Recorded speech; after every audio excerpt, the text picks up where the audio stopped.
Buen día, en el siguiente video vamos a presentar el modelo de regresión forward stepwise en la predicción de cosechas en plátanos.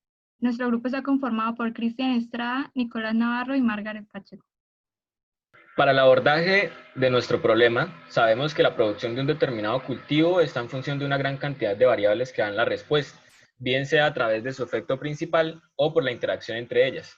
Por lo tanto, se requiere hacer un estudio exhaustivo de las distintas variables que componen el rendimiento, ya que si solo estudiáramos los efectos de un reducido número de ellas, interdependencias o las correlaciones, no podrían ser estimadas con mucha confiabilidad que el caso amerita.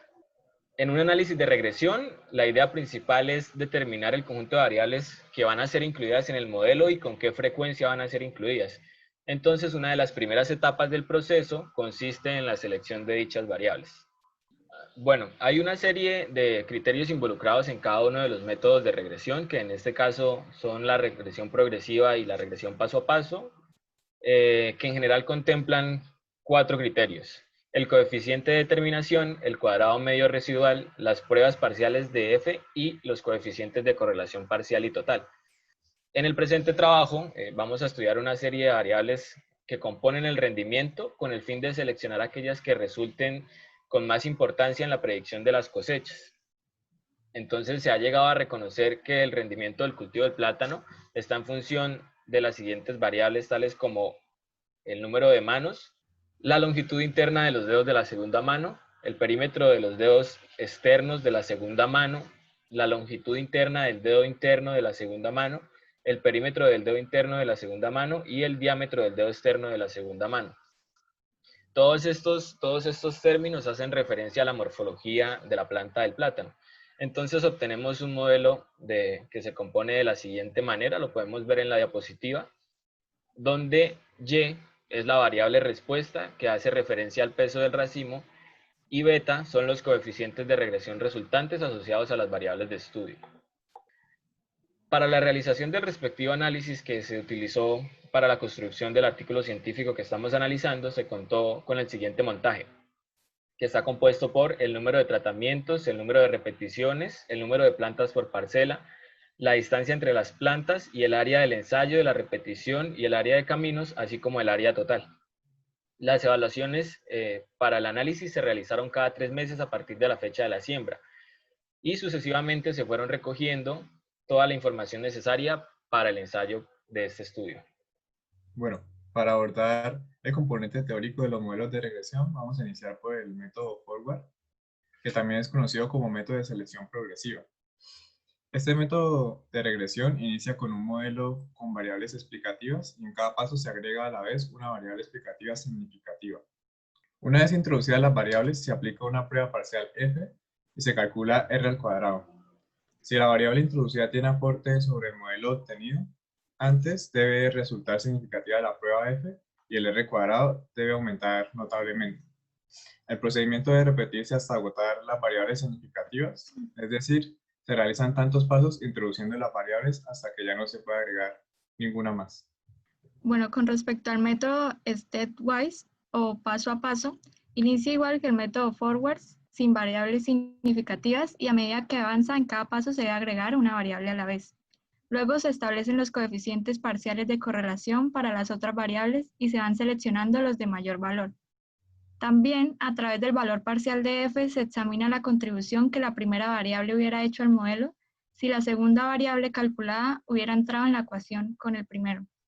Si resulta significativo este aporte, se retiene la primera que entró y con el procedimiento anterior se calcula la siguiente variable a ser introducida, dado que las anteriores ya están en la ecuación. Bueno, la debilidad de este método radica en que, aun cuando se tiene un indicio con r cuadrado que hace sospechar que una variable no debe entrar en el modelo porque su incremento es muy pequeño, hay que incluirla si la prueba parcial de f es significativa. Además, si al finalizar la selección de variables en sus últimas pruebas f encontramos que una de las variables ya no es significativa, no podemos eliminarla del modelo, ya que en este método solo podemos ir agregando una variable a la vez. Pero no podemos eliminar una anterior si esta se hace en un punto significativo. El método stepwise tiene una característica y es que aquí la prueba parcial de f se realiza como si la última variable fuese la primera en entrar al modelo y viceversa. Su ventaja principal es que permite medir en cada etapa la importancia relativa de todas las variables consideradas hasta el momento. De esta manera, se permite que una variable regresora que fue incluida en una etapa previa salga del modelo porque en su contribución es relativamente baja en relación con lo que aporta las variables que se incluirán en las etapas subsiguientes, solucionando así el problema de la alta correlación entre las variables regresoras. Bueno, aquí vamos a ver la aplicación de los modelos al problema del artículo científico. Entonces, como se explicó anteriormente, el modelo inicia sin ninguna variable significativa y paso por paso se van agregando aquellas que tengan contribución según la prueba F y el R cuadrado. Entonces obtuvimos esta ecuación de Y con un R cuadrado del 75,6%. Y con respecto al método stepwise, al igual que el anterior, se inicia sin ninguna variable significativa y paso a paso se van agregando aquellas que tengan contribución según la prueba F y el R cuadrado. También se van eliminando aquellas que no tengan un valor significativo en las etapas subsiguientes. Se obtiene el siguiente modelo, el cual contiene 5 variables significativas y un R cuadrado de 72,8%. Como podemos notar, la variable x13 no fue incluida en este modelo y en el proceso de desarrollo se eliminó a la variable x20 ya que no resultó significativa en la prueba parcial F.